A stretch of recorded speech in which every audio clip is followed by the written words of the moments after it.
News Only 24. News Only 24.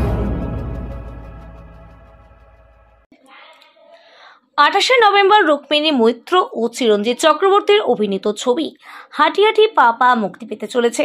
তবে এই ছবির বড় খবর যে ছবিটি মুক্তির আগেই তা জায়গা করে নিয়েছে চলতি বছরের ইন্টারন্যাশনাল ফিল্ম ফেস্টিভ্যাল অফ ইন্ডিয়াতে। ছবির পরিচালক অর্ণব মিত্তা। সম্প্রতি মুক্তি পেল ছবির পোস্টার ও ট্রেলার। ছবিটি বাবা ও মেয়ের সম্পর্কের টানাপোড়েনকে ঘিরে সাজানো হয়েছে। ছবিতে বাবা মেয়ের ভূমিকাতে দেখা যাবে চিরঞ্জিত রুক্মিণীকে। আমাকে কেমন লাগলো বলার আগে আমাকে একটা কথা বলতে হবে। এই যে অনুষ্ঠানটা আমাকে দিয়ে শুরু হচ্ছে, রুক্মিণী গেলে রুক্মিণী পাওয়া যায়, কিন্তু চিরঞ্জিত চক্রবর্তী গেলে চিরঞ্জিত চক্রবর্তী পাওয়া যাবে না। So over to you. অবশ্যই না, আগে একটুখানি তুমি শেষ করে নাও, কোনো অসুবিধা নেই। আচ্ছা, হ্যাঁ একদম বলো তো। একটুখানি এই বাবার সাথে সম্পর্কটার ব্যাপারে একটুখানি বলো। হ্যাঁ, অন স্ক্রিন এবং off screen both. On screen and off screen যদি বলি, যে প্রথমত শুভ সন্ধ্যা সবাইকে, good evening everybody, members of the press. এটাই বলবো যে এই বাবার সাথে সম্পর্কটা আমার সিনেমা জগতে পা রাখার প্রথম দিন থেকেই, বিকজ চ্যাম্পেও আমার চিরঞ্জিত দার সঙ্গে স্ক্রিন শেয়ার করেছিলাম, এবং আজকে প্রায় 7 বছর পর আজকে হাঁটি হাঁটি পা পাতে চিরঞ্জিত দার সঙ্গে। অ্যান্ড অবশ্যই ইট হ্যাজ বিন, মানে আমি চিরঞ্জিত দা বলছে, আসলে আমার স্যার বলা উচিত, because he is such a legend. And আমার মনে হয় ওনার সঙ্গে সম্পর্কটা এতটাই সুন্দর, এবং কি বলবো, অর্ধেক লোক তো অনেকজন ভেবেইছে যে কি বলে আমাকে অ্যাকচুয়ালি বাবা আর মেয়ের মতো দেখতে। আ লট অফ পিপল, আমাকে বম্বে থেকে প্রচুর লোকজন বলেছে, আচ্ছা আপকে পিতাজি, আচ্ছা ও ভি হ্যাঁ, আপনি কি বেটি হো? আরে আরে আরে আরে আরে, বাট এটাও সুন্দর। এক সময় যেখানে বাবাকে হারিয়েছে আবার না হয় ফিরে পেলাম, তো সেটাও ভালো লাগলো।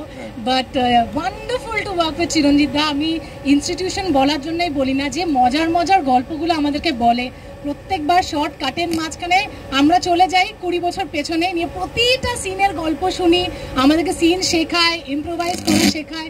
It's a wonderful experience. And প্রচণ্ড ভয়ে ছিলাম যে কি হবে, তখন তো একটা ছোট অংশ স্ক্রিন টাইম শেয়ার করেছিলাম, এখন গোটা ছবি জুড়ে। বাট সত্যি এত ভালোবেসে কাজটা করেছে, আমার কিছু বলার নেই, সত্যি বাবাকে ফিরে পেলাম একদম। আর এইবার চলে যাবো দাদার কাছে। অবশ্যই এই ছবিতে মেয়ে তো শেখায়, কিন্তু আমার মনে হয় যে একটা বয়সের পর, আমি যেটা বলছিলাম যে আগে আমাদের মা বাবারা না আমাদেরকে প্যারেন্ট করে, একটা বয়সের পর আমরা তাদেরকে শাসন করি। তো সেদিক থেকে হয়তো এই ছবিটা যে প্রথম গান টিজার পেলে সবাই ভাবে যে এটা সম্পর্কের গল্প, এটা হয়তো দায়িত্ববোধের গল্প, একটা রেসপন্সিবিলিটির গল্প, কিন্তু আমি ট্রেলার যখন সবাই দেখে নিয়েছে, এটা বুঝছে যে শুধু যে বাচ্চারা শাসন করে মা বাবাকে তা নয়, কিন্তু একটা বয়সের পরে স্পেশালি যখন কোনো সিঙ্গেল প্যারেন্ট হয়, যেটা আমিও কোথাও না কোথাও অনুভব করি আজকে মাকে একা পেয়ে, যে তাদের একটা সঙ্গী দরকার, আর কিছু না, একটা কথা বলার লোক দরকার। আজকে এত ব্যস্ত, আজকে আমি ইন্টারভিউ করছি, বাড়িতে যাচ্ছি, হাঁপিয়ে যাচ্ছি, ট্রায়ালস করছি, কালকে আবার প্রমোশন আছে, এই আছে, শ্যুট আছে, মায়ের সঙ্গে কথা কখন বলবো? একটা যদি কোম্পানি করা যায়, প্রফেশনাল কোম্পানি, যারা এই মানুষগুলোর সঙ্গে গিয়ে একটু গল্প করে আসবে, তো সেই কম্প্যানিয়নশিপের গল্পটাও হাঁটিয়ে দেবে বাবা। ইউসুফ না কি বলবো, খারাপ ভাষায় বলবো, হ্যাঁ হ্যাঁ ওটাই শুনতে ভালো লাগে, খিটখিটে বাবা। আর যেটা অ্যাপারেন্টলি মনে হবে যে এর থেকে খারাপ বাবা হয় না।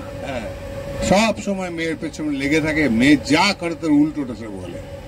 অথচ সেই মেয়ে, যে মেয়ের সঙ্গে চ্যাম্পে যখন প্রথম আমার দেখা হয়, তখন ওকে দেখে আমার এত গর্জাস লেগেছিল যে আর তারপর থেকে ওকে আর ওর নাম ধরে ডাকি না, আমি গর্জাস বলেই ডাকি। তো সেই একটা অদ্ভুত এক্সপিরিয়েন্স।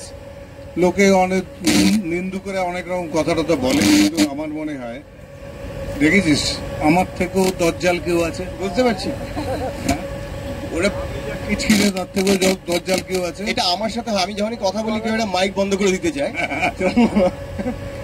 হ্যাঁ দাদা, দ্যাটস দ্য থিং। আমাদের সিনেমার বহু বছর পেরিয়ে এলাম, আমি বোধহয় 48 বছর হয়ে গেছে আমি সিনেমায় আছি, সিনেমার সঙ্গে যুক্ত হয়েছি। আর যদি এইরকম ভাবে মনে করা হয় যে আমি মানিকদার সঙ্গে কাজ করতাম, যখন একটু ওর সঙ্গে অ্যাসিস্ট করতাম, সেই সিনেমার সঙ্গে যুক্ত হওয়ার ঘটনাটা ঘটেছিল যদিও প্রথম বিপ্লব চট্টোপাধ্যায়ের হাত ধরে। সেই প্রথম আমায় স্টুডিও নিয়ে গেছিল ফার্স্ট। মানিকদার কাছে অবশ্য সেপারেটলি গেছিলাম, বাবার ছবি নিয়ে, লেখা নিয়ে।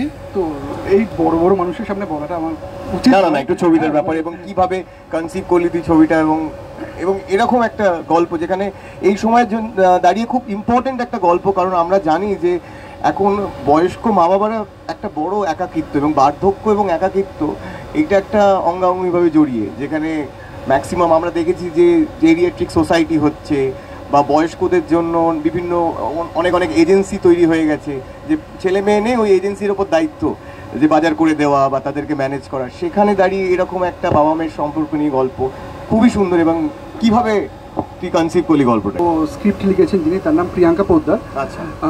তিনি অ্যাকচুয়ালি গল্পটা তার সাথে যখন আলোচনা হয়, তারপরে ডেভেলপ হয়, তারপরে এই পরবর্তী লেয়ারে রুক্মিণী, চিরঞ্জিত দা বা বাকি অভিনেত্রীরা যুক্ত হয়, তারপর আমরা লড়াই করি। সিনেমার শ্যুটটাও প্রচণ্ড ভালোভাবে হয়, যেটা বেসিক্যালি ইন্দ্রদা রয়েছেন স্টেজে। ইন্দ্রদা খুব সুন্দর ক্যামেরা কাজ করেছেন। আমার মুখ্য সহকারী পরিচালক ধ্রুবজ্যোতি রক্ষিত, ধ্রুববাবুকে দেখতে পাচ্ছি না, কোথায় লুকিয়ে পড়েছেন। হ্যাঁ, তো প্লিজ আসুন। আমি চাই যে সব টিমকে তুই ডেকে